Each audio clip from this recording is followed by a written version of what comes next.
or for so many different things. Everything we are doing in life is because someone told us to do. If you had joined us yesterday and we were talking about the gender identity and gender completion, which the Supreme Pontiff of Hinduism gives through the Paramashivam program, even there, one of the major things, one of the major points which we had discussed is how even our gender is not dictated, is not something which we know for ourselves. If someone tells you you're a boy, you have to accept that you're a boy. Someone tells you you're a girl, you have to accept that you're a girl. These are societal conditioning, societal patterns which have been put into us by society.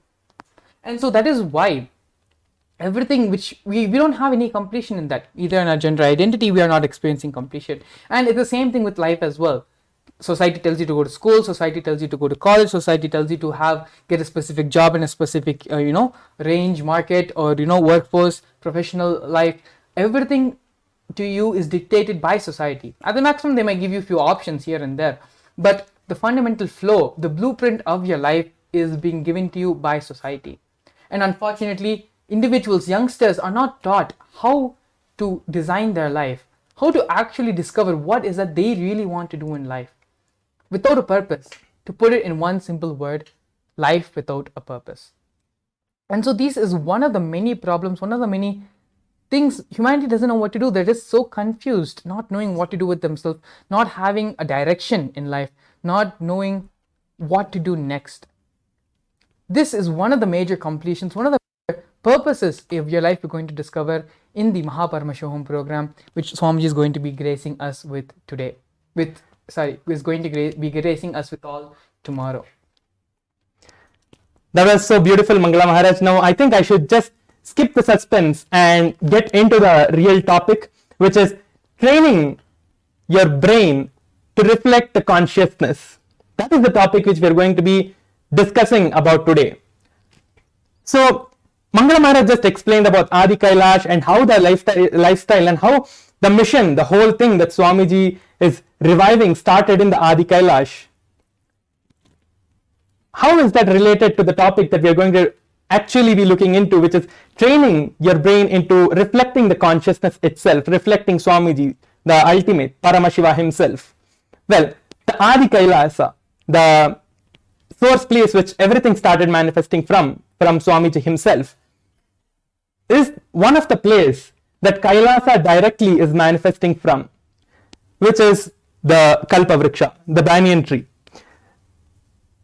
The Kalpataru, which is there as the Nijavatar of Paramashiva, as the living Kalpataru, which is the banyan tree, is Paramashiva himself, Swamiji himself, manifesting in the form of a Kalpataru, meaning a Kalpa as a banyan tree. It's a banyan tree, exactly. Yes. So that is the place which everything started from. So that is the ecosystem that is holding everything in Adi Kailasa. Now, what is the connection between that and this? That is what we are going to be seeing now. How is that going to manifest? How is that going to train your brain to reflect the consciousness, Paramashiva, Swamiji himself? Now, Mangala Maharaj, in Adi Kailasa, what is it that we enjoy the most when Swamiji was there? What is it that we enjoy the most in Adi Kailasa?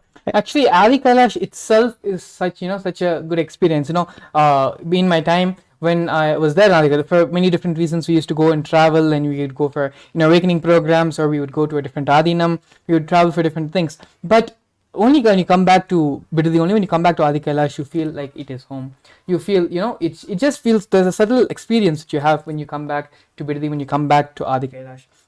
And that in itself is such a beautiful experience to have. It's Swamiji, literally his blood, sweat, everything is there in Adi Kailash. If you actually go and look through the Nithyananda, and you go through the history of Bidadi, history of the Sangha, you can see that even the Laughing Temple, the first kutir which was constructed, the first buildings which were constructed in Adi Kailash, Swamiji himself had put his own, using his own hands, his own blood and sweat was used in creating those places. He himself would not only put the bricks, even bake the bricks. He would get the mud, he would make it into clay, properly put it in the proper shape, and he would burn it in the whole night. He would put it for burning under the fire, on top of the fire, and he would even make the bricks. So forget about just even constructing the building, even making the material to make the building itself, Swamiji had done personally by himself. He had done so much of hard work to build Adi Kailash. And so literally you can say that not just in a spiritual sense, but even in a physical, the reality of our plane, in our physical matter reality, Adi Kailash is literally Swamiji's own extension. Many times Swamiji himself has told that my whole body, my whole extension, Adi Kailash is literally an extension of his own body. And there are like so many experiences. I can just keep on going on and on and on about the different ways how Adi Kailash is special, and how Swamiji himself has it's just an extension of Swamiji, the whole Adi Kailash experience, the whole breathing space of Adi Kailash. So many of my own personal skin diseases and problems which I have, they become irrelevant on Adi Kailash. Even if I go and travel to Chennai or some other place, it starts coming up. But then when I immediately come back to Adi Kailash, everything just, after a couple of days, after a couple of weeks, it just disappears by itself. And so Adi Kailash by itself is a kshetra. Many times we have gone over this point and we've told again and again repeatedly. And it's, it's public knowledge. Adi Kailash is a very special kshetra. But it's much more, it just directly, it feels like home. The completion which happens on such a subtle level. You didn't even know you needed to have completion in that place. Very beautifully, actually, yesterday we had a sharing from Jared, who shared that you don't know how far you have gone down until you attend the Paramashivam program.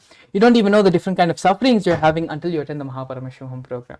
It is a literal acid wash the Supreme Pontiff of Hinduism is doing throughout our being, throughout our whole, and inside, outside, everything. The Supreme Pontiff of Hinduism, Swamiji, is just doing an acid wash and completely cleansing our being of any incompletions, any problems, and certain things. It's like when you have a problem in your life, it's like having, there's a certain thing, certain which is not attended to your house. It could be, a smelly slipper, a smelly sock, or a proper sewage which has not been cleaned properly.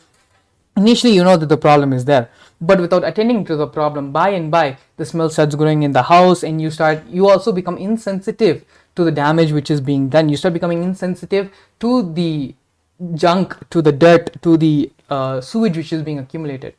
And so because we have become so insensitive to the problems and the reactions and everything which is happening, and it's not that sewage is just, be piling up in a corner of the house. It is spreading, it is creating diseases, it is creating problems, it is spoiling the food which you're cooking in your house. It's creating so many multiple different types of problems. But because we became so accustomed to the sewage, so it's just been there for so long, we forgot to even address it as a problem. These are the different kinds of problems. These are the patterns. These sewages are the different patterns which we are facing in our life. And what is the word which I used? So redundant of it. We have become so accustomed to it that we don't even realize that it is there. Yes, Maharaj. So all our viewers may be thinking now that, yes, how is this all related to the topic that we are actually going to be discussing today? How is Adi Kailasa, the great ecosystem which has been built by the Supreme Pontiff of Hinduism himself, how is that going to help us? How is that related to anything in the Paramashivam program that is happening tomorrow and every day till March 1st? They all might be wondering this. Now, let me tell you all that the Paramashivam program is nothing but the whole ecosystem itself recreated to all of you and given as the Paramashivam program that all of you have been experiencing, and whoever are watching, whoever have never attended Swamiji in any other program, who have just come to the program, who have just come here and just seeing us for the first time, Adi Kailash is an ecosystem for enlightenment.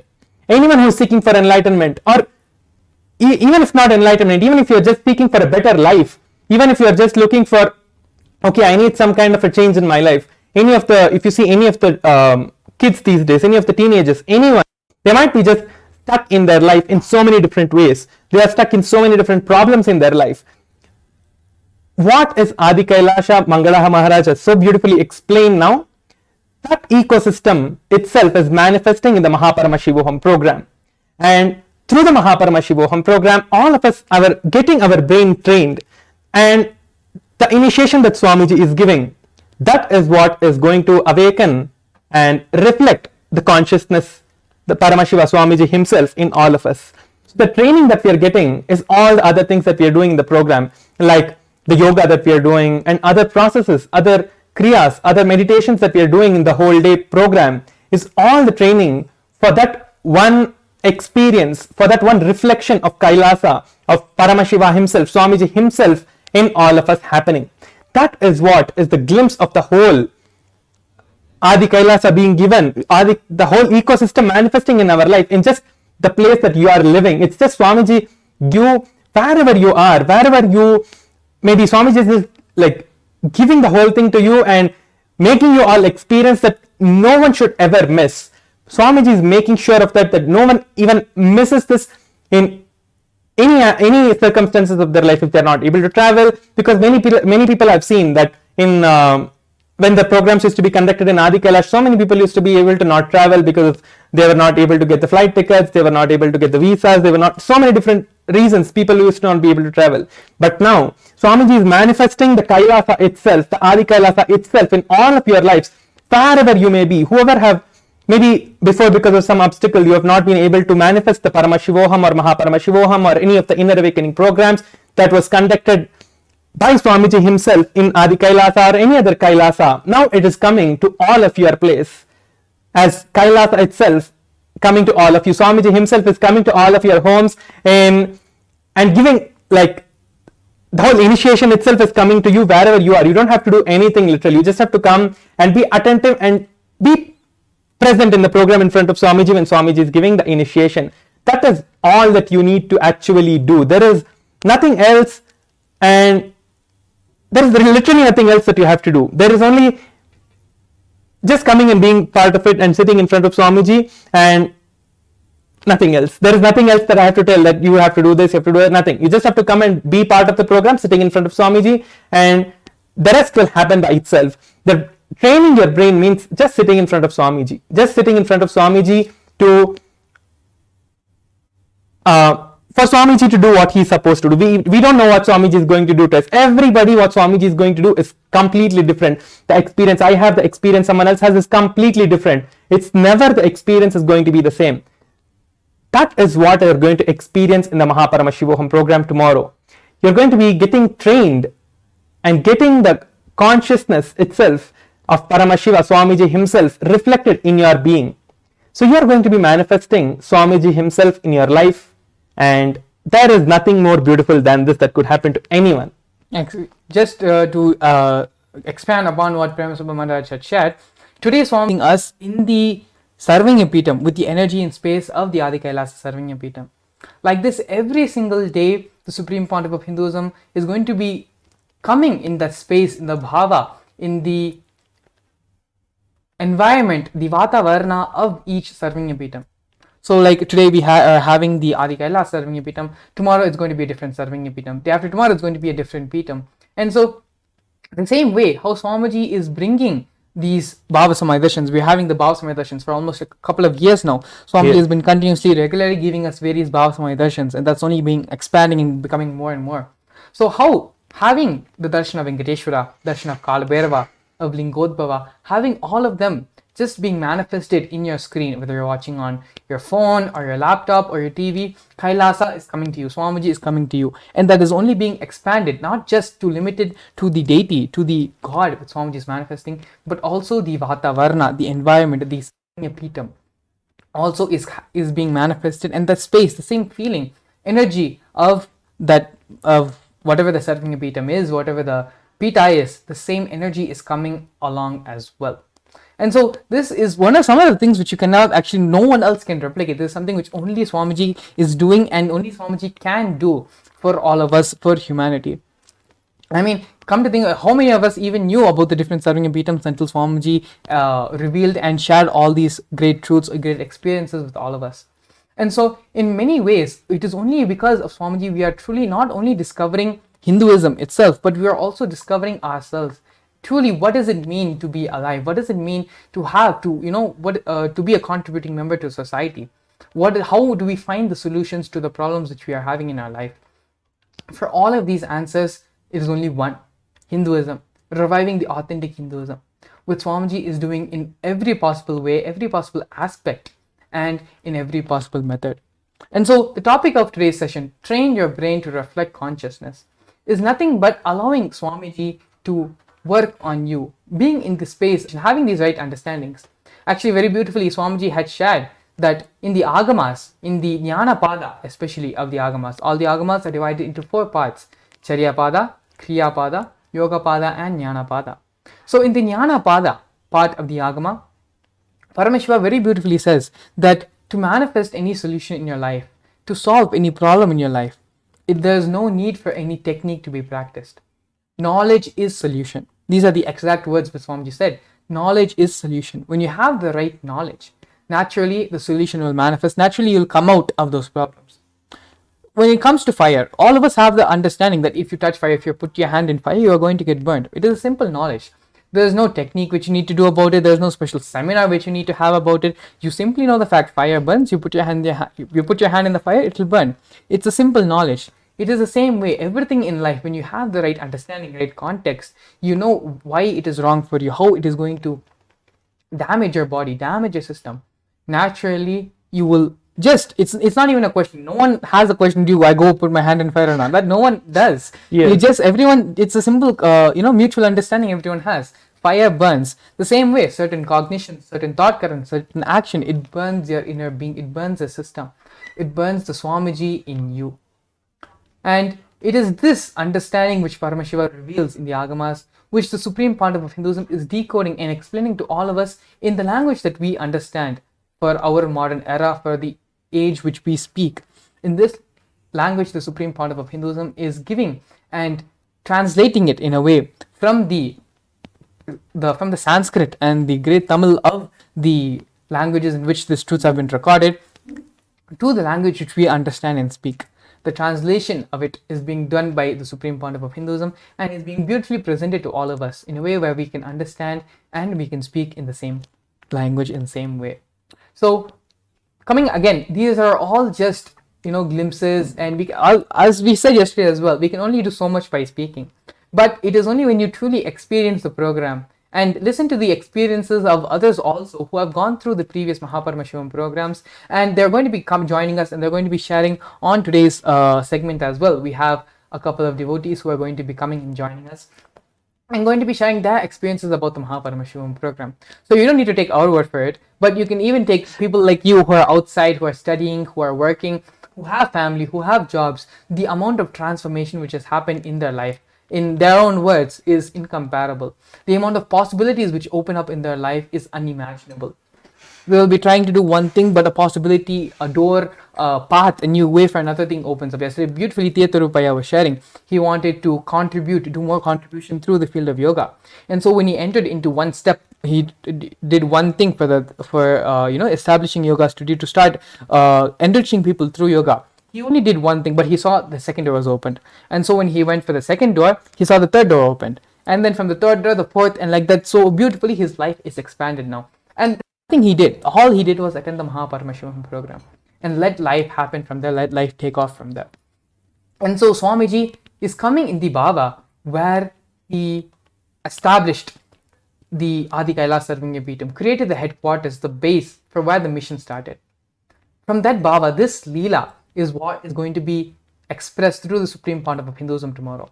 So for all of you out there who feel that you don't know what is happening in your life, you're not sure what to do next, you just followed the rat race, you just followed what everyone was doing. One sheep jumps over the fence, you're like all the other sheep, you're also jumping over the fence, but you don't know, you're having an inner struggle. What is that I'm supposed to be doing in life? What is my contribution for society? Everyone is becoming a doctor, a lawyer, but what is it that I want to do? What is it that I need?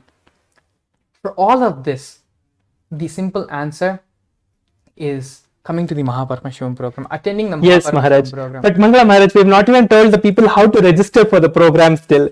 So all of you, please scan the QR code that is being projected over here, and you will get into the Paramashivam program link, and you'll be able to register yourself or just fill your intentions, and we will reach out to you and help you manifest your reality and manifest the Paramashivam program in your life. So all of you now click on the QR code that is being projected over here, and you will be led to the intention form link, and you can fill your intention over there, and just filling this intention is enough. And filling this intention means taking a decision towards the Paramashivam program. That's all it is. The moment you just decide and tell that yes, I am going to attend the Paramashivam program and I want the breakthroughs to happen in my life. So just the decision is enough. You will see that Swamiji is manifesting in your life and making all the things, any obstacle that you might be having, anything that you feel that you are having, this is my difficulty, this is the difficulty, maybe you're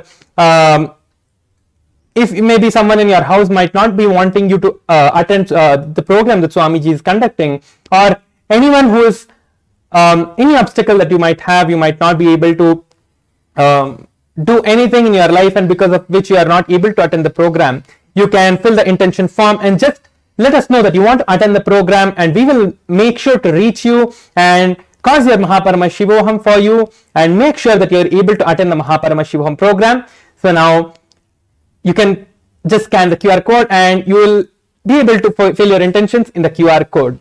Yes, thank you so much, Professor Maharaj. Going on talking about the Paramashivam program. Alternatively, if you have not been able to scan the QR code, you can also just visit the website paramashivoham.org, and that will also lead you to the landing page where you can register and submit your intention to attend the program. Yes. We have a huge team of people who are waiting for you to come with your intention, and they are going to help you manifest the Paramashivam program for you. So even here, you take one step towards Swamiji for attending this program. Swamiji is going to manifest even to make this program happen in your life. Swamiji is going to be doing it for you as well. Yes. And so with this, in the next segment of our program, we're going to be having some devotees to come and share their experiences which they've had of the Paramashivam program in the previous batch. So stay tuned, don't miss their beautiful sharings where they're going to share how their life has completely taken a complete 180 and they're living a completely different life compared to the life they've been living before the program. So please stay tuned, we'll be back after a short break. A more intelligently connected world leads to a brighter future. An enlightened humanity leads to a better world. During the Paramashivam program, we help people to discover their superhuman possibilities and help them to find and achieve the true purpose of their birth by giving them the techniques, practices, and methodologies from the Vedagamas, the original source scriptures of Hinduism. The Supreme Pontiff of Hinduism is reviving the ancient original Vedas and Agamas in all its glory, in a user-friendly way for the modern mind.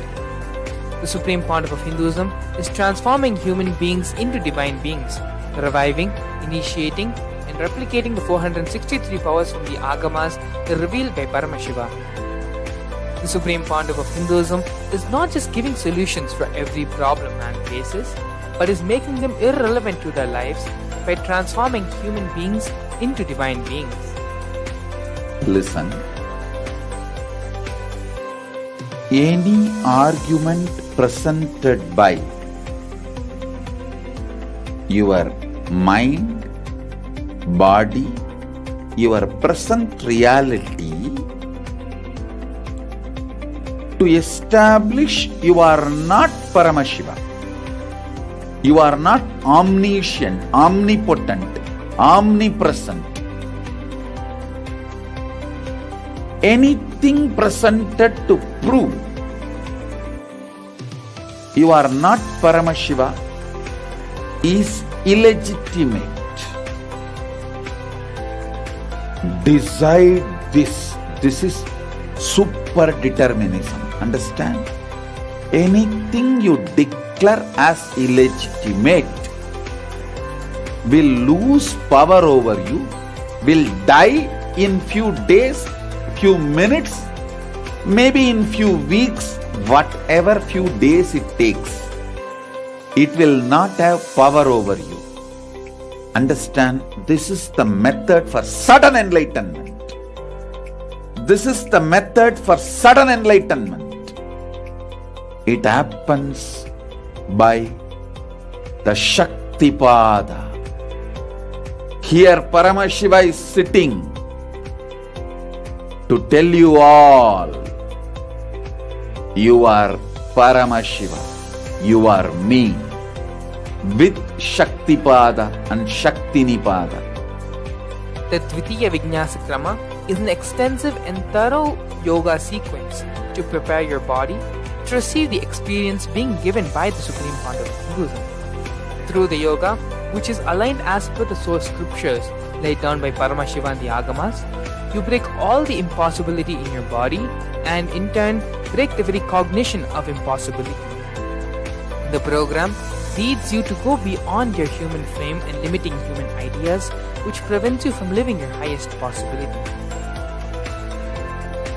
I will reach you wherever you are, whichever corner of the world you may be. I will reach you with enlightenment. Again I tell you, I am not here to prove I am God, I am here to prove you are God. Don't wait to become divine. Register now at paramashivoham.org. A more intelligently connected world leads to a brighter future.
नित्यानन्दं परमसुखदं केवलं ज्ञानमूर्तं द्वन्द्वातीतं गगनसदृशं तत्त्वमस्यादिलक्ष्यम् एकं नित्यं विमलमचलं सर्वदी साक्षिभूतं भावातीतं त्रिगुणरहितं सद्गुरुं तं Namami.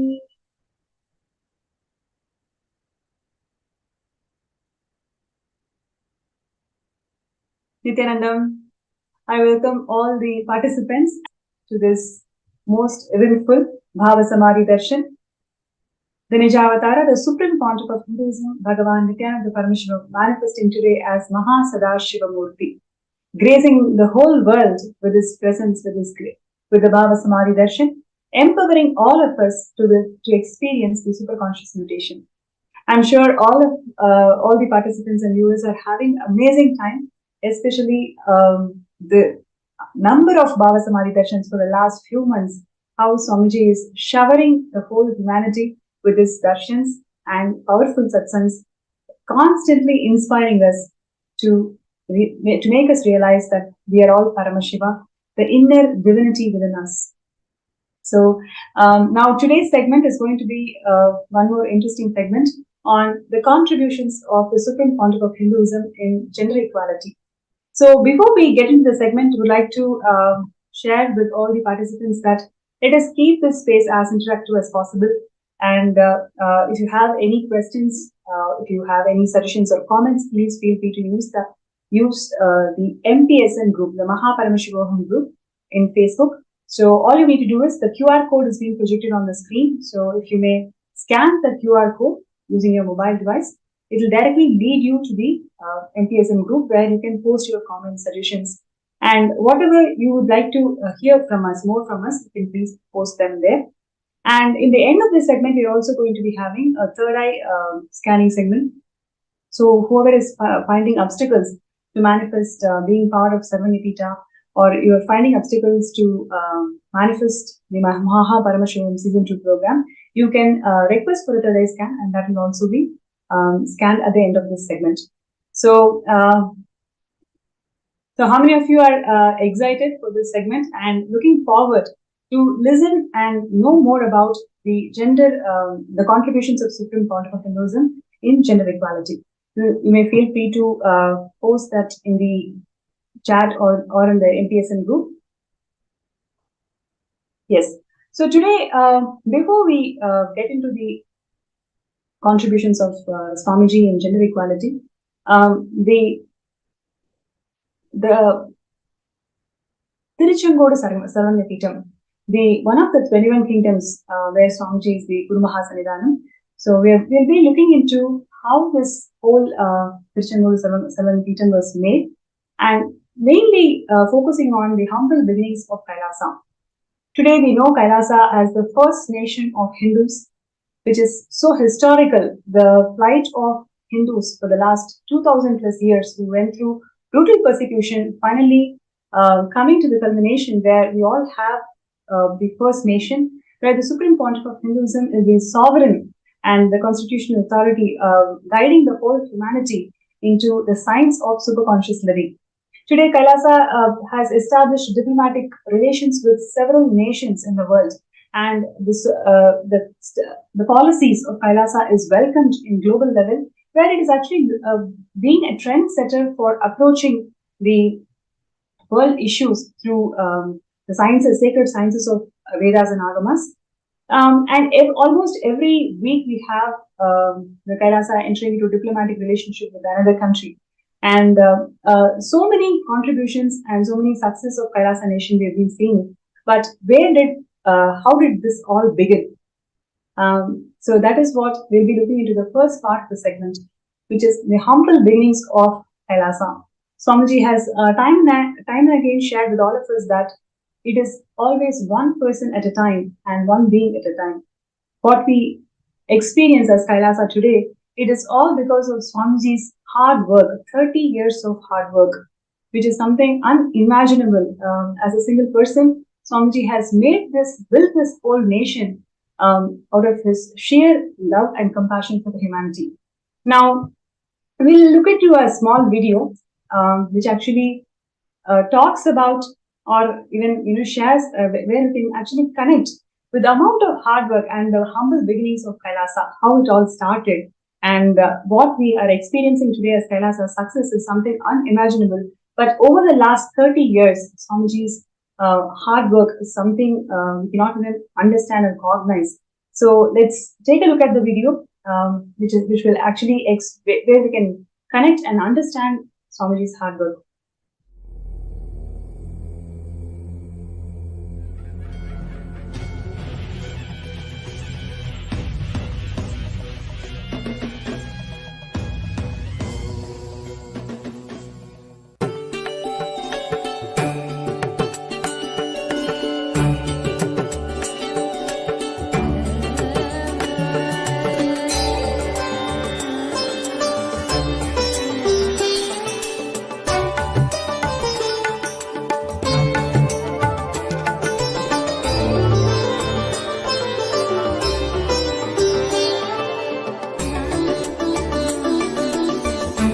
Adi Kailash Kutir.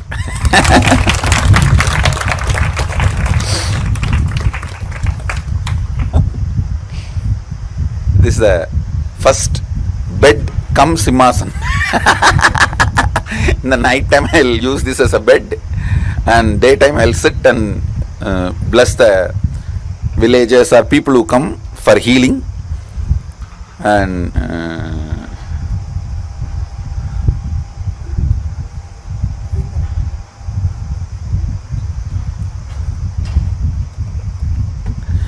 see that shed where the pujari is staying now, that used to be only single wall and just the top. There is no three-side wall. So, but this building was there, which used to stay Pratap, the earlier owner. He used to stay.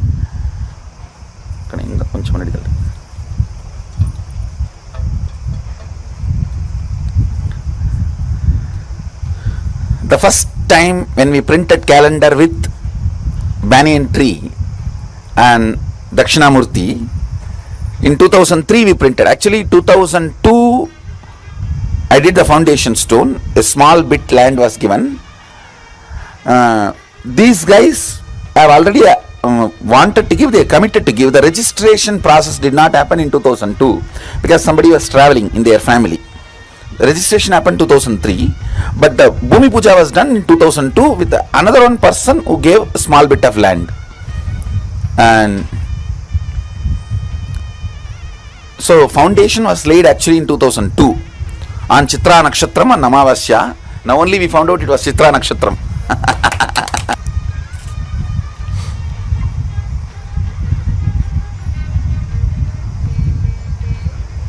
Gurukul can also come and hear the story.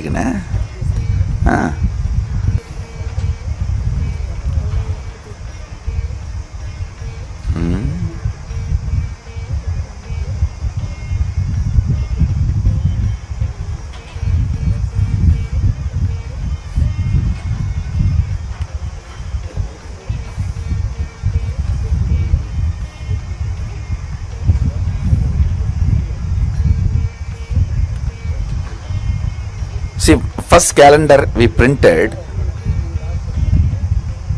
we offered to Dakshinamurti and brought it and stuck to the wall. Still it is there.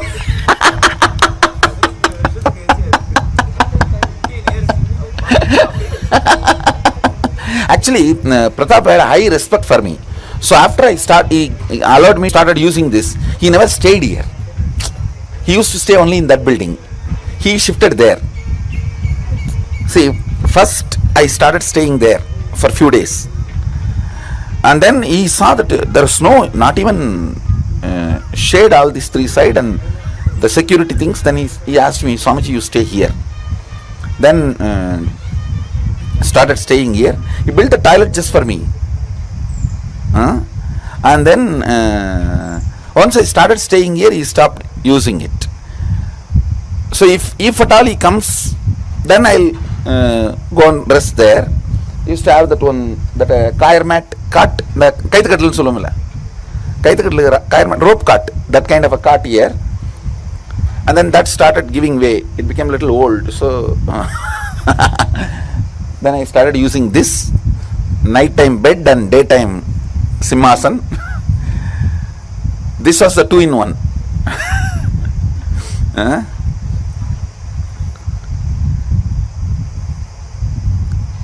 And that time itself, what all I collected, the temple photographs, the book on organic gardening, you can see all that. See, the whole Sangha, I had a clear vision. And almost, see, if you get inauguration invitation, that shows very clearly, I go to studio, get the photographer, ask the photography to be done, and then I go to another one studio, Photoshop the whole thing, place everything. It was personally designed by me. Nobody else is there. Designing. Then making the CM agree to come. That was, you are sitting CM. Inaugurated, we had 2 functions. One for Swamis, one for politicians. So sitting CM and ex-former CM both came. Video is there. Both of them came for inauguration. We have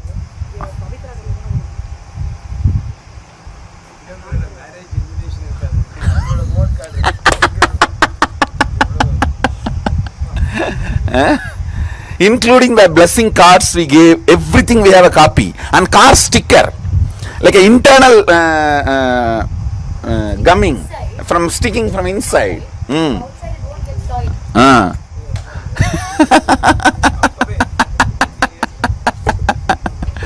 When we started, and where we get few hundred rupee and do a work, we get few more hundred rupee and do a work. That way of lifestyle, that way of functioning.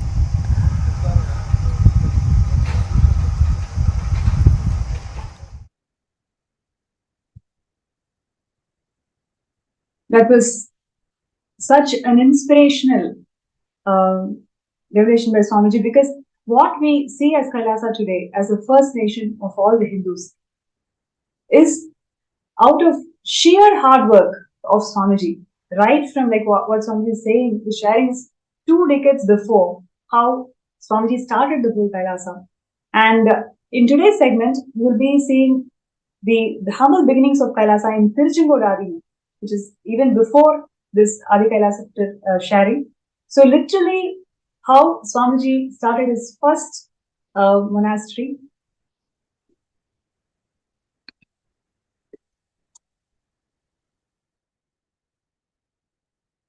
Yes, so this is the first ever Kailasa, and you can see here in 2001, 14th April, Swamiji inaugurating the Avati Palayam, and this land was donated by a devotee to Swamiji, who was guided by the divine. You can clearly see here how Swamiji is carrying the photos of the Guru and coming forward to inaugurate this historic place, the first ever Kailasa.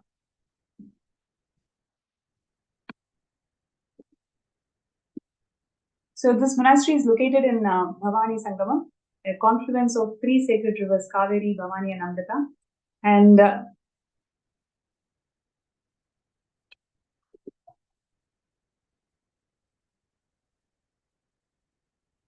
yes, you can see here literally Swamiji is organizing the entire monastery all by himself. And there are so many evidences of Swamiji maintaining a diary of each and every person, whoever enters and receives healings from Swamiji. Swamiji himself used to note down their contact details, maintain their entire database, follow up and find out if they are healed, and then invite them for the next Homa. So this level of hard work Swamiji himself has put in to form the Kailasa to whatever it is today. And literally, you can see here the thatched roof of the entire monastery. One side is not even completed, right? So the whole Kailasa has this humble beginnings where Swamiji himself is involved in all this construction, and with a board, Ramakrishna Dhyana Petal, and Swamiji guiding all the devotees into the science of living enlightenment.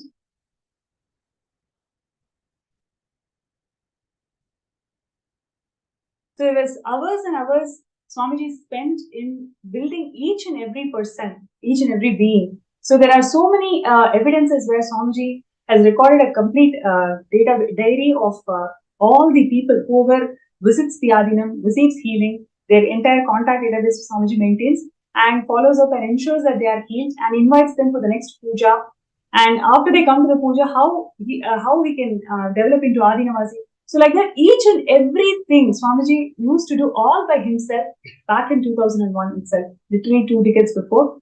And that was the beginning of the first ever Kailasa.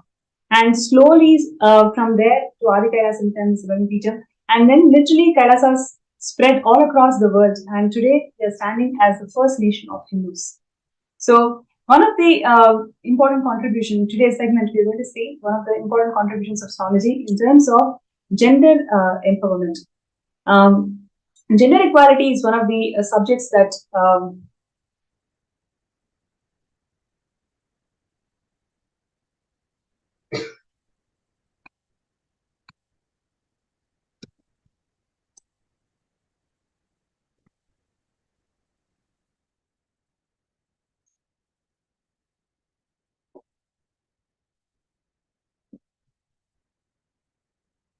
Yes. So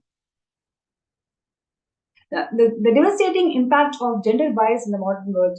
So, how the women are treated today. For example, you take the stats, about 200 million children and women experience physical and mental violence today.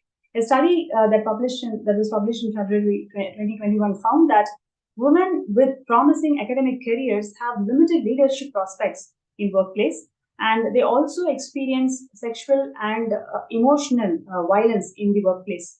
It also reveals that females, academic internal medicine hospitalists, face frequent gender based discrimination and sexual harassment in the workplace. And they also receive low pay, fewer benefits, fewer opportunities compared to men. And the pregnant or the nursing women are also ill treated. So there are several issues that we face in today's world in terms of gender equality, and it is not resolved. And even the feminism that we see today, it's not giving the desired results. It's all about competing rather than expression of unique aspects that each gender can contribute to a workplace.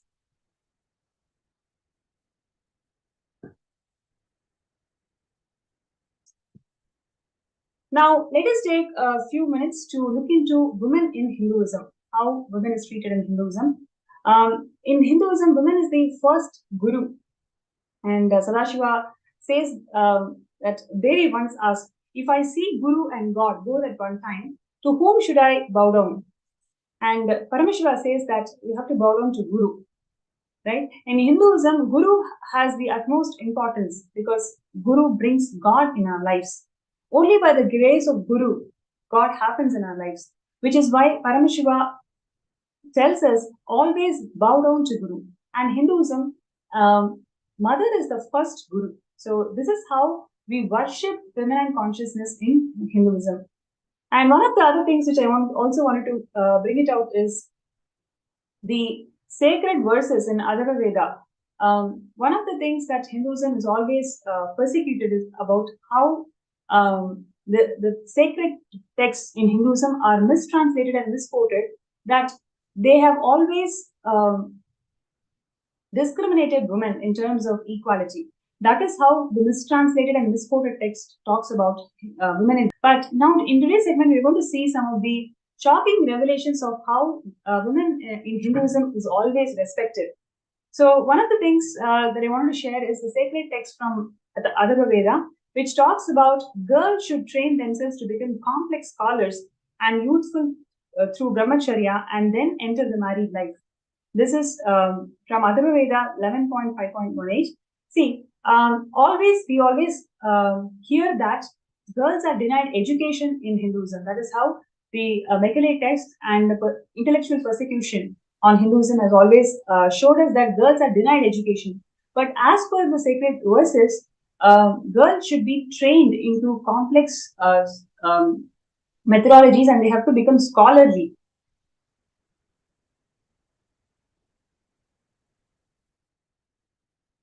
So next is parents should give their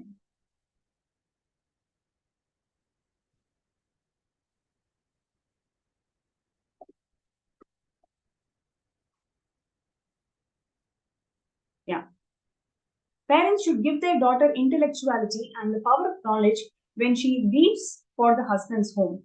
They should give her wealth of knowledge.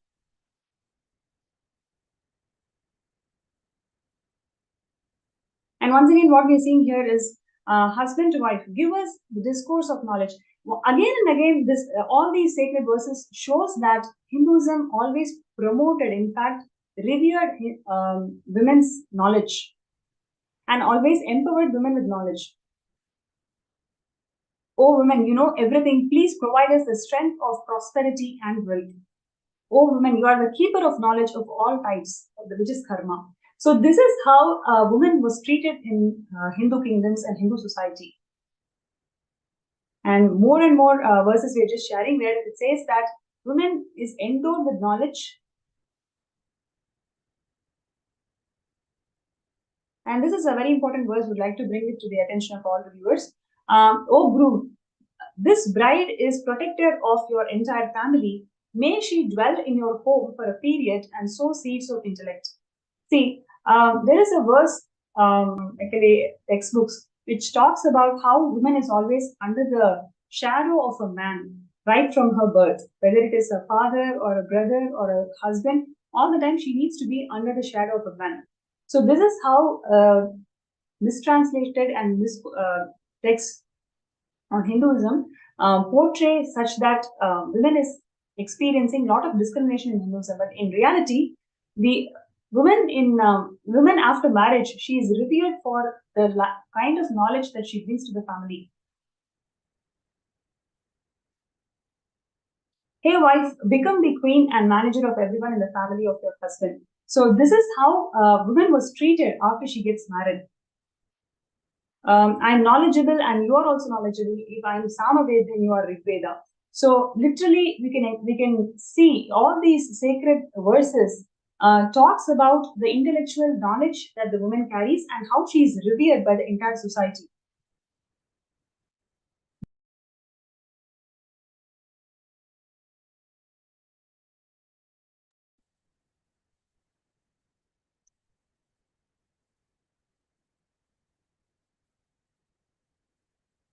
We've seen so far that the intellectual knowledge of women in the society is revered. And next, we are going to see about how women as leaders in Hindu civilization.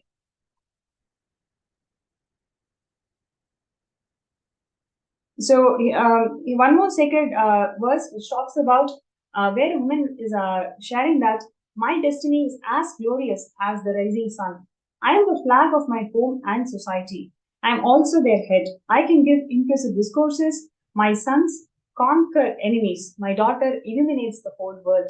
I myself am winner of all infinite glory. I have made these sacrifices which make a king successful. I have also been successful. I have destroyed my enemies.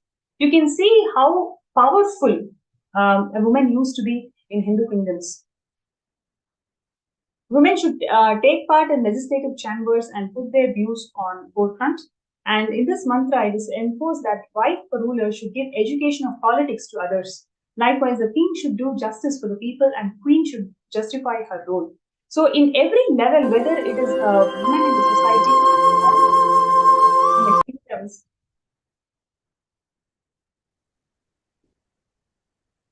or a woman who is a ruler, in every level, woman is worshipped, revered, and respected for the knowledge and clarity that she brings to our lives. So this is how women used to be back in the days when Vedas and Agamas used as the constitution for running the entire Hindu kingdoms.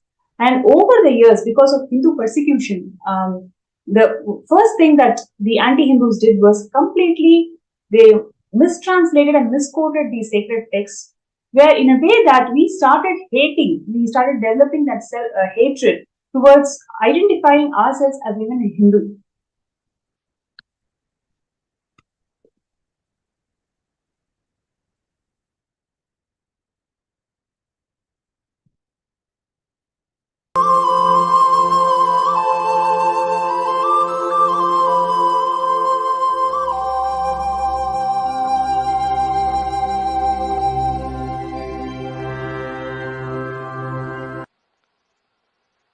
If you awaken the third eye, you don't have to go through, if you work on the third eye, you don't have to go through the regular, usual, logical system of thinking to come to a conclusion. That is why, from the time immemorial, women of India are asked to work on the third eye. She is like a counselor. She is like a counselor. Always the husbands, they come back in the evening and put all the business problems in front of her.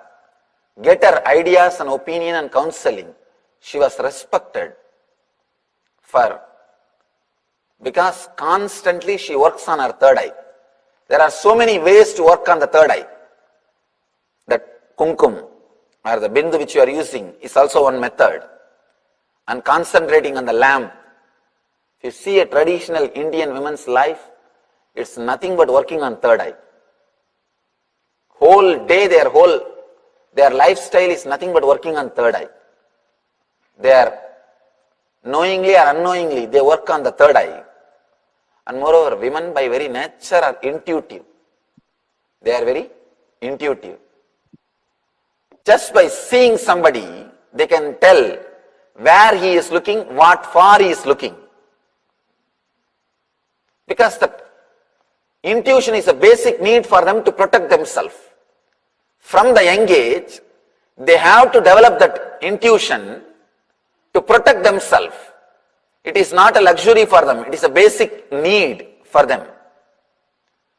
So just one glance is enough, where this guy is looking, what far he is looking, what he is thinking in the mind. You can't escape from women's intuition. But sometimes they are so graceful, they let you think that they don't know. They just let you play your game. They do not want to be too much on you. But one thing I can be sure, the intuition power of women is lot more than men by the very nature. Second thing,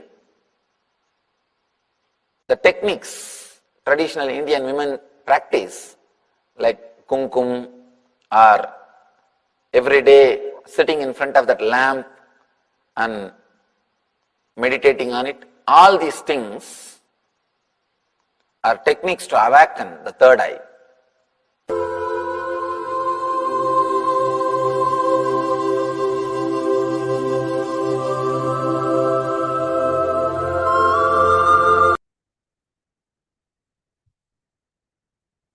Now, let us also take a look at the Manusmriti, which is one of the most persecuted Hindu scripture, and how Manusmriti defines the roles and responsibilities and rights of women. As per Manusmriti, a daughter is equivalent to a son. In her presence, there is no question of anyone snatching away her right over property. The right is equal in father's property for both son and the daughter.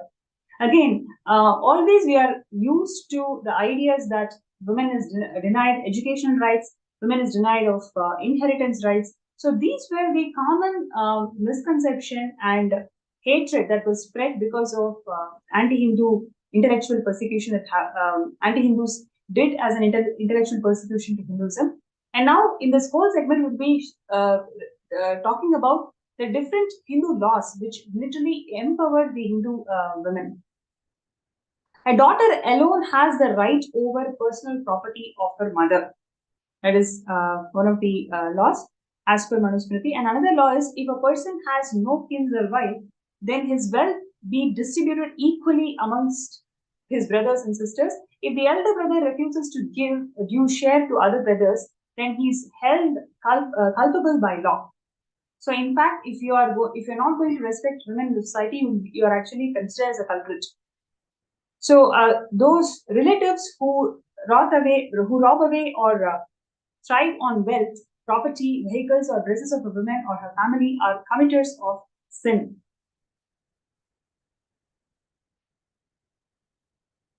So, Hindu CRPC section 8.28.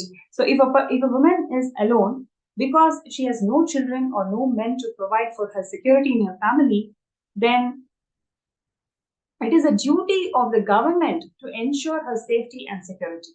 If a wealth is robbed by her relatives or friends, then the government should provide strict consequences to the culprits and have her wealth returned back. So this amount of social security was provided to the Hindu women those days.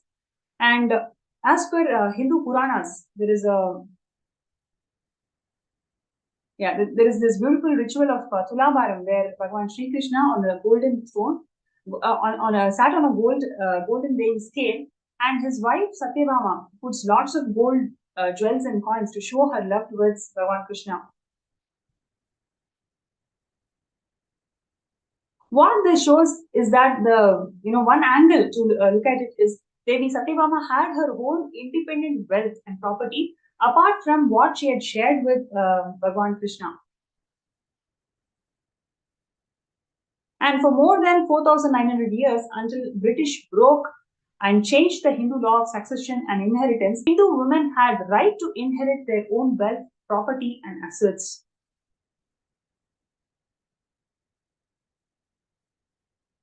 And to protect the interest of their knowledge, interest of their daughters after marriage, would give huge shares of their wealth to their daughters, which they would exclusively own.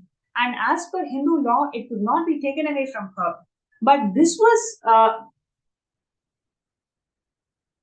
but this was misrepresented as the dowry system. Please understand, this wealth that the woman carries from her parents, it is completely given to her, and she should not be sharing that wealth with others. So this is given as a security for her own life, not as I have to give this to get rid of my daughter from my family. That is how the misconception is always spread in the society about women.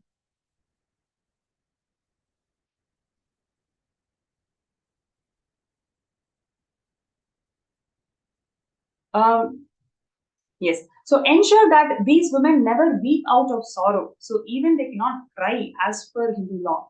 Please understand, women is revered, respected, and so much of security and protection is provided to women.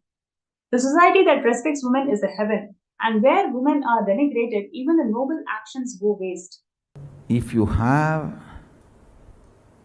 a chaste woman in your life, either as a wife or as a daughter or as a sister, as any one relationship, I tell you, listen to this word. You will never have accidents. You will always be protected by all the unknown, unseen problems. A chaste woman, one chaste woman in your life, either as a sister or as daughter or as mother or as a wife, any one relationship, it can be any. If one chaste woman is there in your life, you will not have any unknown, unseen problems. The whole cosmos, grahas, will simply protect you. You may think I am giving two big mystical words. Understand, I believe that. I myself a believer of this truth.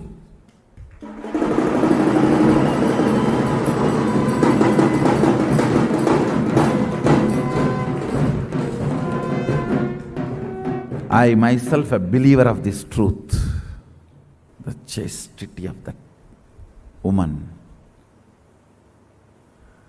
Let me define again the chastity. The achalatva dimension of consciousness manifesting in body and mind in all relationships is chastity.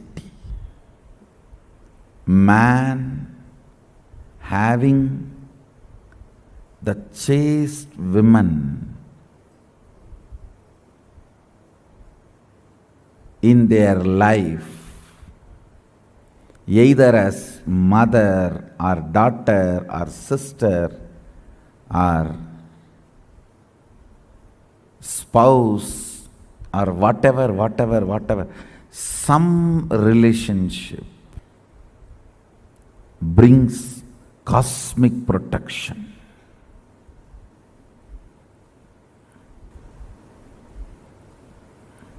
You don't know the power of it. Maybe I'll have to have few days satsang just for that. Just for that. I think it is my responsibility to reveal the sacred secrets of chastity in every dimension.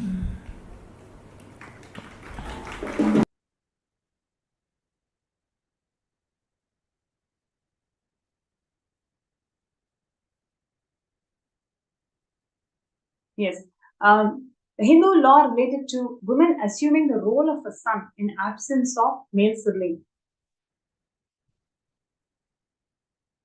So he who has no son make his daughter in the following manner as an appointed daughter, Putrika, and the male child born out of her shall perform my funeral rites. Probably the most famous example of the appointed daughter is the incarnation of Devi Meenakshi herself. She took charge of father's kingdom and established her supremacy in all the Hindu kingdoms. Literally, she won 3 worlds before she penned Paramashivam in Kailasa. So, more example includes Queen Durgavati, Queen Ahilyabai, then Queen Avantibai.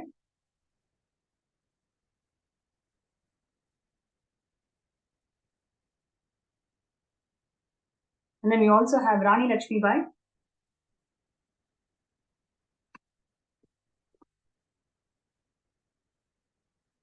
Yes. So far, we have seen various aspects of how gender equality never existed in Hinduism, and especially the laws pertaining to how the Hindu society was governed always provided the necessary protection to Hindus, to Hindu women. And we have clearly seen that the dowry system, the sati, and women are denied of education. Women are denied with inheritance rights.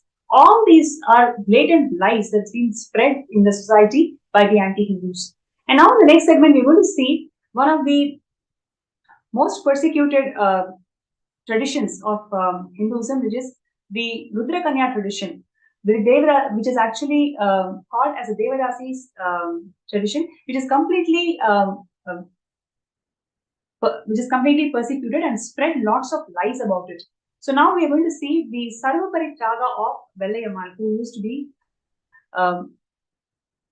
dancer from the dancer in the Srirangam temple. And in the Tamil month of Vaikasi, the Alauddin Khilji, who was the Sultanate who sent his commander to literally destroy the entire Srirangam temple.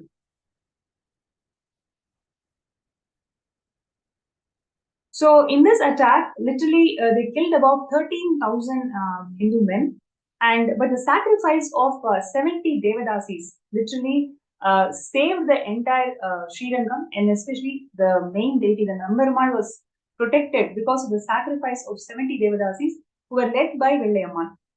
The army of the Sultanate looted the entire lot of gold from the temple, but they were not able to seize the main deity, which is Lord Ranganatha, Nambarmal. So at that time, what happened was Vellayammal, who was the Devadasi, she seduced the Sultanate king, and she took him to the top of the tower, and from there she pushed him from the top of the tower, and she also committed she also self-immolated, literally. So, and the 70 Devadasis self-immolated themselves and literally burned the rest of the Sultanate army.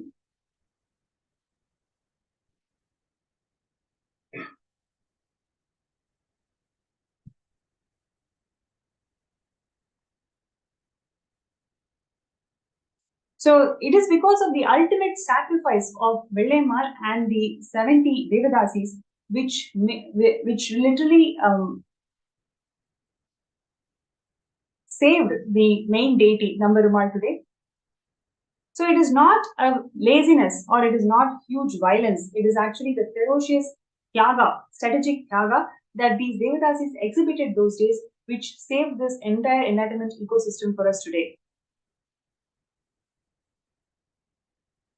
So, hailing Vellayammal's sacrifice, the chief of Vijayanagara forces away the Sultanate forces, named the tower after her. So, this tower always used to be colored in white. It's painted white. And even till today, on Adi Amavasai day, a homage to all the 13,000 Vaishnavite Hindu warriors who left their body, and the 70 Devadasis who sacrificed themselves to protect this enlightenment ecosystem of Srirangam.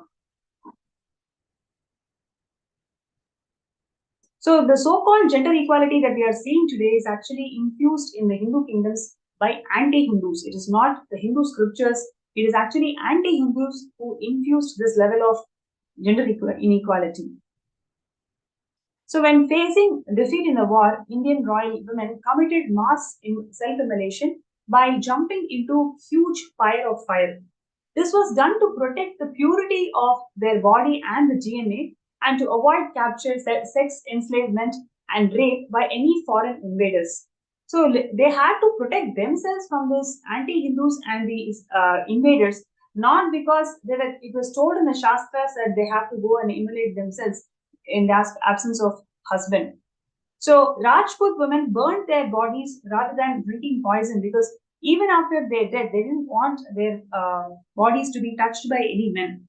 So simultaneously, men would tie an orange cloth on their head and ritually march into their battlefield, fighting much larger army until death. Traditionally, the war is called Sakha. So far, we've seen a glimpse on how the Hindu women are empowered in the society, whether it is in terms of education or property inheritance or the administration skills or how they protected and held the whole ecosystem together with their strategic tyaga. This is what we have seen today. And Swamiji has literally revived all of these aspects, whatever we are talking about, how women used to be empowered in Vedic era. This is exactly how Swamiji revive this entire tradition. And today we are in the world where we are literally experiencing 300 plus million girl children and women are experiencing sexual enslavement, sexual violence in the workplace and elsewhere. So, but Swamiji has revived Hindu feminism and made us all experience what is feminism in its true sense. So what you're seeing here in Kailasa is something so beautiful, like where all the children are allowed to are participating in the arts, whether it is singing, dancing. Most of the leadership positions in the Kailasa, Swamiji has empowered the women to uphold. And here you're seeing that women are encouraged to do chanting, abhishekam, and participate in the temple rituals. Swamiji has conducted several women empowerment workshops, right, for the last 2 decades, in fact. And so what you're seeing here is the pictures from women empowerment workshops that Swamiji conducted back in 2008. And Swamiji even launched 108 women empowerment centers all around India.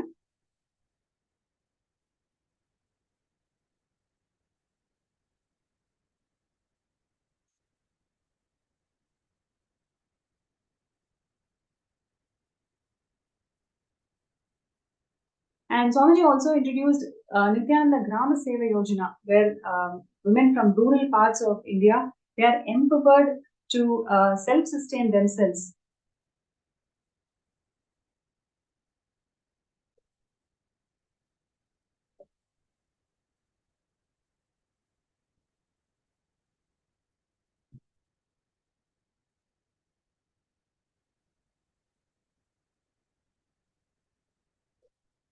So you can see here free medical checkups for rural and indigenous women in Adi Kailasa.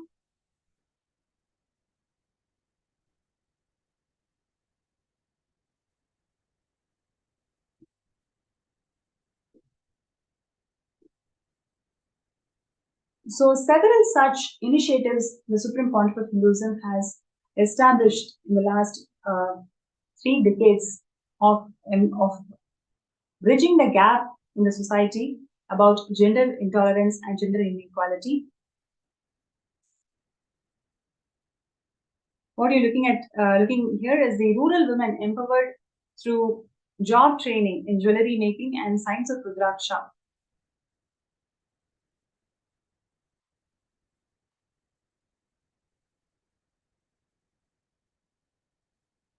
Kailasa also offers spiritual and mental well-being counseling to rural and indigenous women.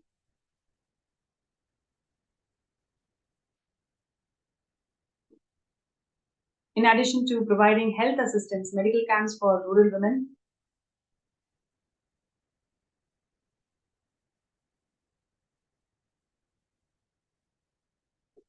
They also train for labor and trade through agronomy, farming, cultivation, and agriculture.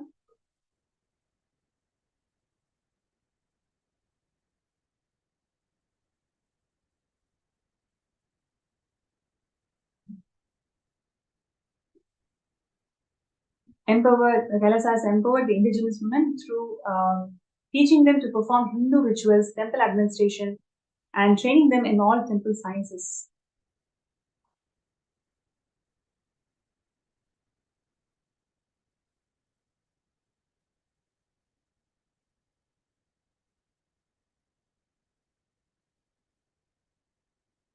So far we've taken a short glimpse of various contributions that Swamiji has done to bridge this gap in the society where women feel suppressed and devoid of rights in today's world.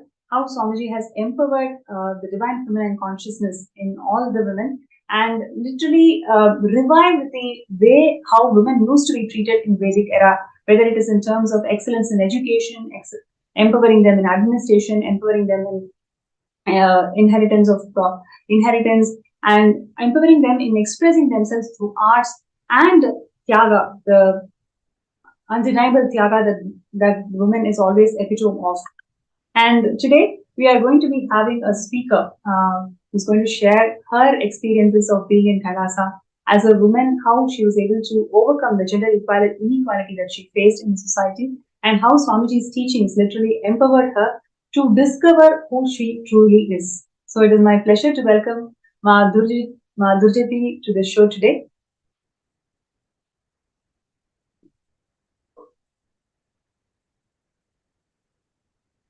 Nithyananda. Yes. Nithyananda. So first of all, thank you so much for joining the segment today. It is my pleasure to welcome you. And like I mentioned to all the participants and viewers, you've definitely gone through a lot before meeting Swamiji. And after meeting Swamiji, you can you can definitely see the changes and the confidence that you radiate as a being, as a woman in the society. So would you like to share an insight about how it was for you to be in the society before you met Swamiji, and how the teachings of Swamiji empowered you to face the society and be sure of who you are? I knew from a young age I was different. And throughout my life, I just felt like I didn't quite fit into the world, and I felt somehow, somewhere out there, my tribe is out there waiting. And it turns out it's you guys. I've been, an LGBTQ woman since a very young age, and as a woman, we go through our struggles, our ups and downs, wanting to feel safe, having trouble feeling safe, and you add the layer of also being LGBTQ plus on the spectrum of that. It's another layer of challenges you have to deal with, and I struggle to find my place in the world. But before I knew what Tiago was, I strongly feel that's what I expressed throughout my life. And ultimately, that's what led me to finding Swamiji and finding that place where I no longer feel that I don't fit in, like I found the right place. I was completely accepted, celebrated, and respected as a woman, and who I am as an LGBTQ woman. Wow. Would you like to share how Swamiji's teachings and Kailasa empowered you to be assured of this identity, and also enrich the whole world about being confident about who you are?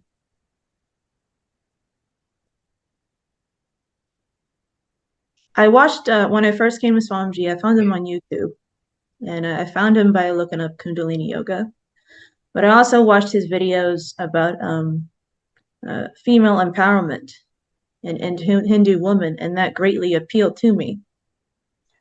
And I remember him speaking about him being transcendental gender. He was beyond gender as a Raja sannyasi.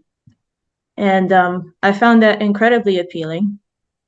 And I got the invite to be Adi Kailasavasi, Adi Navasi at that time. And I came straight away. I wasted no time coming to India. And I was still learning about Swamiji and Hinduism's views on LGBTQ and women as well. And I had an open mind coming in. Like, see, Swamiji was my absolute very first introduction to Hinduism. I did not know Hinduism before him. So I was eager to hear how he would his teachings and what Hinduism teaches about LGBTQ. But while I was there, I noticed, like, wow, there's so many powerful, intelligent women here, and the majority of his leadership were women.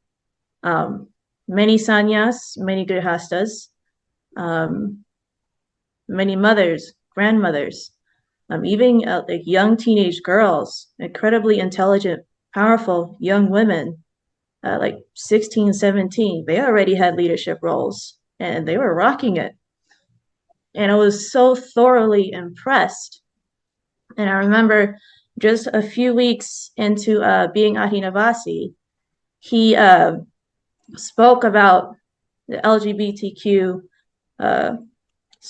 views and mentioned how we're actually respected, celebrated, and revered in Hinduism.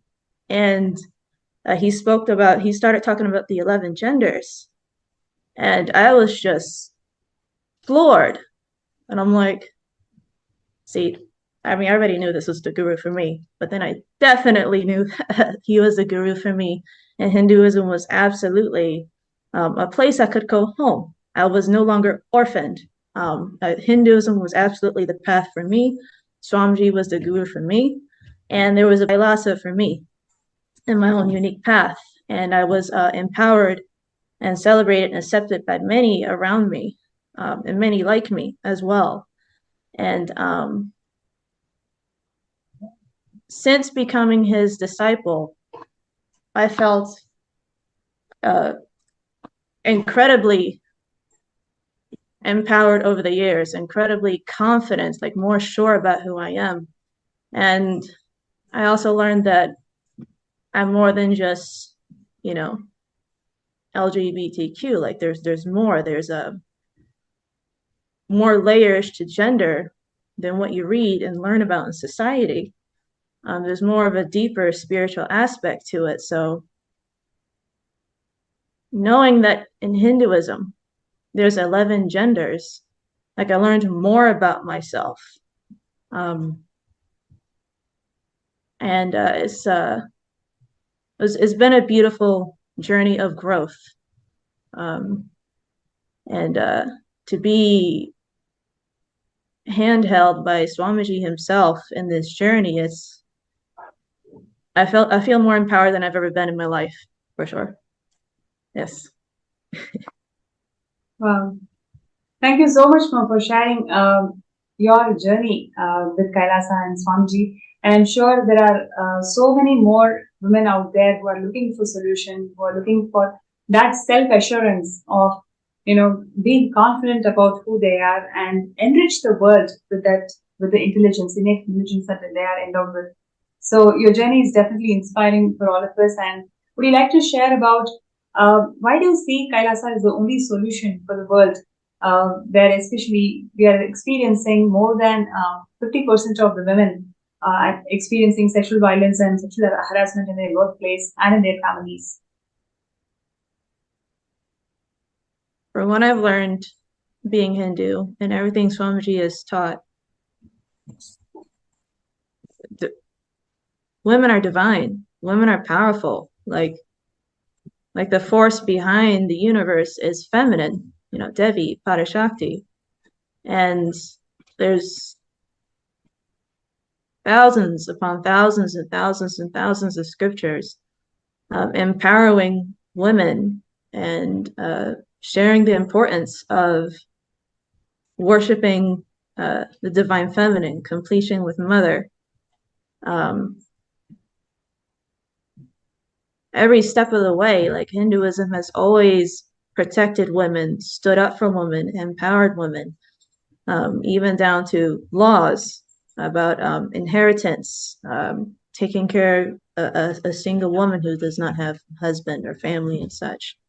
The Rudrakanya tradition, and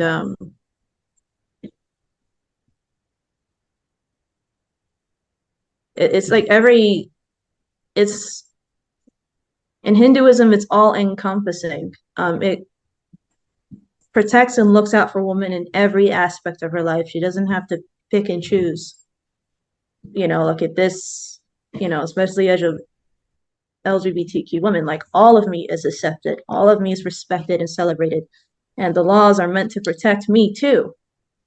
And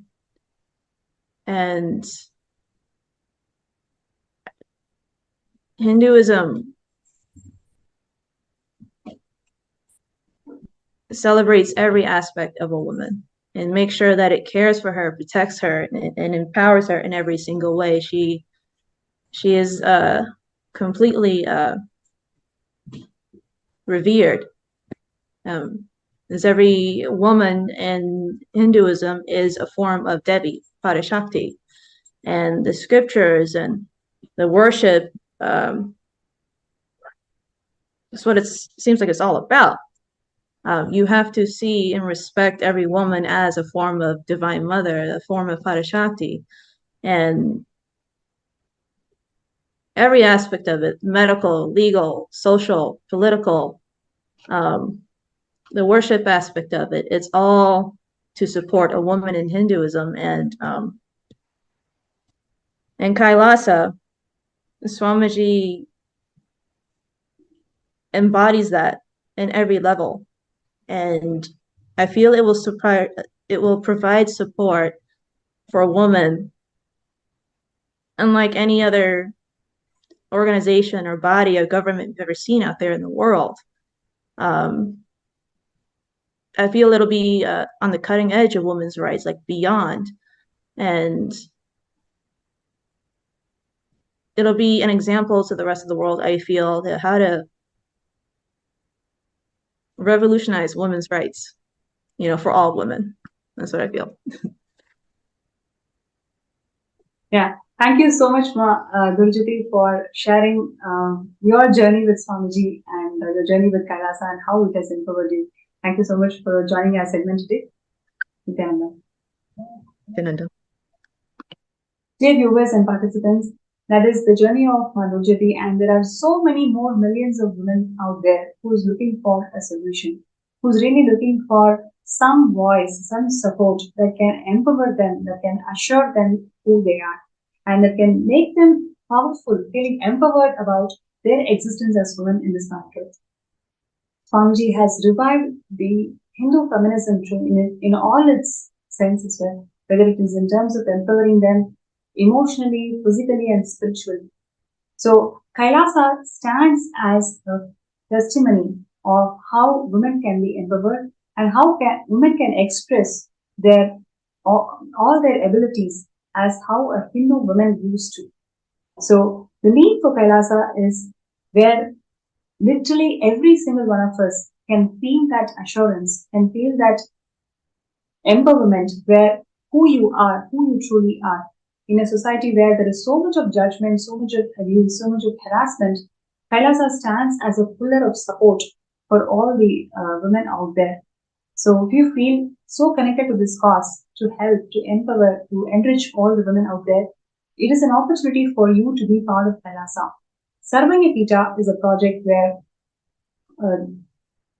all the various initiatives of Kailasa is supported. So by you becoming a Sarvanyapita Ejaman, you are becoming part of Kailasa. So right now, we are looking for seed money for building the infrastructure of Kailasa, and Mahakailasa is going to be open this year. So we welcome each and every one of you to join this moment where we can all become part of Mahakailasa and open the Mahakailasa for the whole of the humanity to be part of it. So all you need to do is join. You can file your intention in skshjp.org/contribute. So the intentions are being, the form is being projected on the screen. You can sign up for skshjp.org/contribute. And if you have the intention to manifest serving Epitajuman and for some reason you're finding a difficulty or an obstacle to manifest it, you may request for a third eye scan. So you can request a third eye scan in the MPSN group, the Paramashivam group, and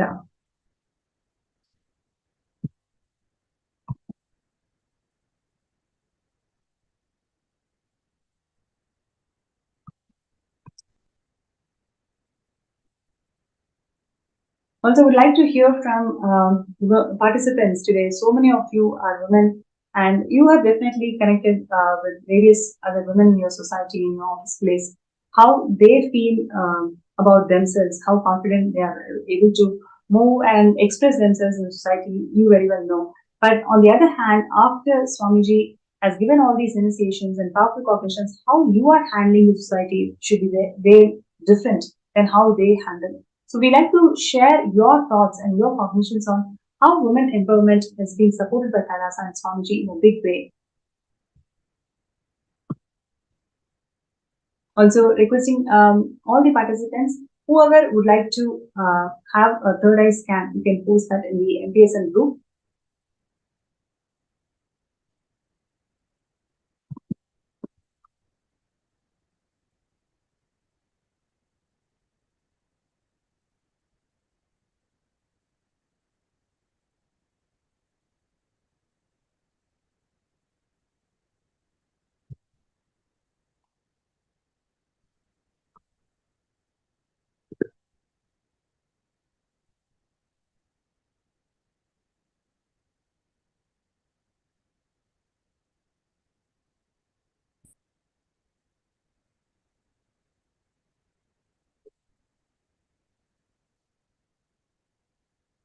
Yes. So Yang Lin requested for a scan. Right. So I request you to be seated and chant Mahavakya.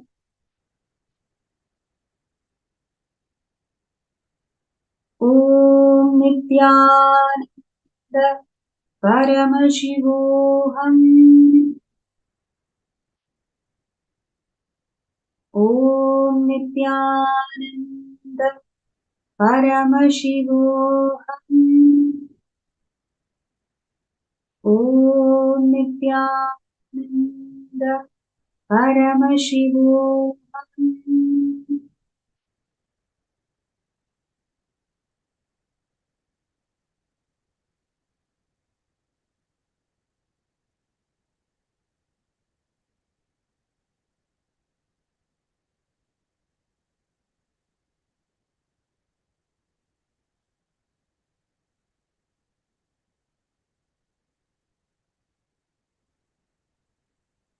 Ma Yanglin. So, what I would like to share what Swamiji revealed in Third Eye. First thing, the ideas that you carry about life, right? The very idea that you carry about life, which is the intense hatred that people have for you. It is a perception you carry about life. Now, today, decide that it is just a perception. It is really a perception that people hate you.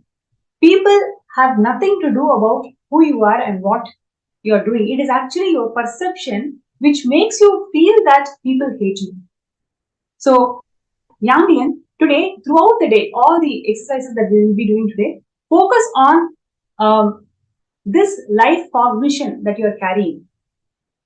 Because of this life cognition, even in the places where you are expecting wealth to manifest, where you have given money and you wanted the people to return the money, or where you wanted to manifest well, in all those places also, this very cognition that you carry about life, right? It is literally stopping that abundance to flow through you. So now today, take this entire day, sit and write down all the incidents wherever you felt this intense hatred from life. Complete with all of them. And of course, today's darshan, Swamiji is going to burn all of these limiting cognitions that you carry about yourself and life. Intensely connect with Swamiji and pray during the darshan for you to experience healing, for you to experience auspiciousness from life. So, with this, I would like to share with you, moment you start completing with this life cognitions, you will see wealth starts happening in you, and you will be able to make it happen.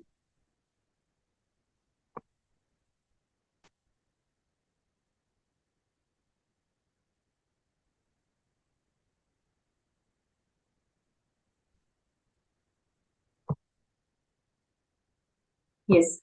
So with this, we come to the end of this segment.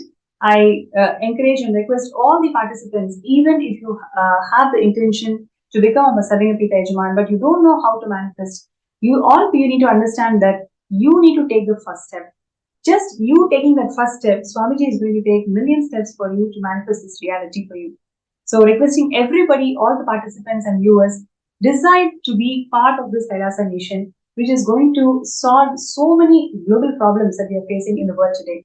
Kailasa is the only solution that the humanity needs, and Swamiji is reviving Kailasa exclusively for all of us, and he has descended as incarnation of Paramashiva to revive Kailasa and bring back the glory of Hinduism, which has time-tested solutions for all the global problems that we are facing in the world today. So with that note, we'd like to end today's session with the Purna Mantra. Om Purnamada Purnamidam Purnat Purnamudachyate Purnasya Purnamadaya Purnameva Vasishyate Om Shantihi Hari Om Tatsat Sarvam Bhagavat Shri Nithyananda Paramashiva Padukarpanamastu Om Nithyanandam.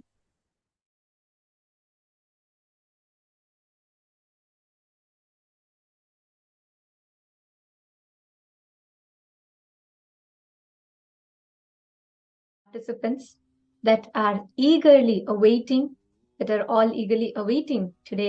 Bhava Samadhi Darshan.